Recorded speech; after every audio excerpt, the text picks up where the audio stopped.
ሰላም።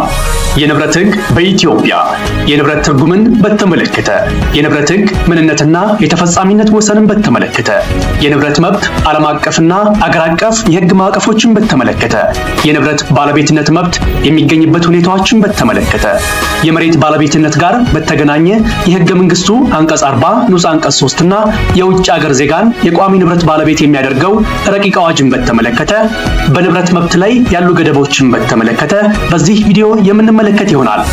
ውድና የተከበራችሁ አድማጮች እንደምን ሰንብታችኋል? አህመድ እንድሪስ ነኝ ከኢትዮ ኔትወርክ ዩቲዩብ ቻናል። ዛሬም በሌላ ጠቃሚ ጉዳይ ዳግም ተገናኝተናል።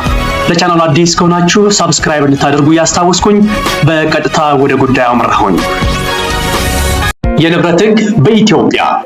ውድና የተከበራችሁ አድማጮች ንብረት ለሰው ልጆች የመኖር ህልውና ከሚያስፈልጉ መሰረታዊ ፍላጎቶች አንዱ ሲሆን በመሰረታዊነት የሚያስፈልጉ መብቶችን ለምሳሌ የምግብ፣ የመጠለያና የመሳሰሉትን መብቶችን ለማግኘትና ለማሟላት እንደ መሰረት ሆኖ ያገለግላል።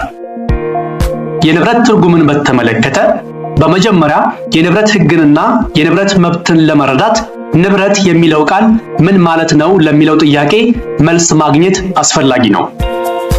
የኢትዮጵያ ፍትሐ ብሔር ሕግ ስለ ንብረት ምንነት በቀጥታ ያስቀመጠው ትርጉም ባይኖርም ከተለያዩ ጽሑፎችና ስለ ንብረት ሕግ ከሚደነግገው የፍትሐ ብሔር ሕግ አንቀጾች መረዳት እንደሚቻለው አንድ ነገር ንብረት ለመባል በዋናነት 3 መሰረታዊ ነገሮችን ማሟላት አለበት።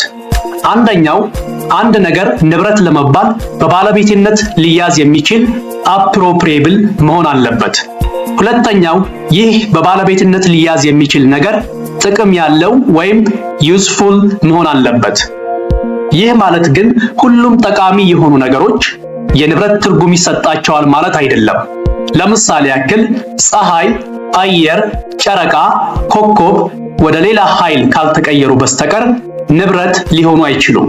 ምክንያቱም ደግሞ በባለቤትነት ልንይዛቸው አንችልም፣ እንዲሁም በዋጋም ወይም በገንዘብ ሊገዙ የሚችሉ አይደሉም።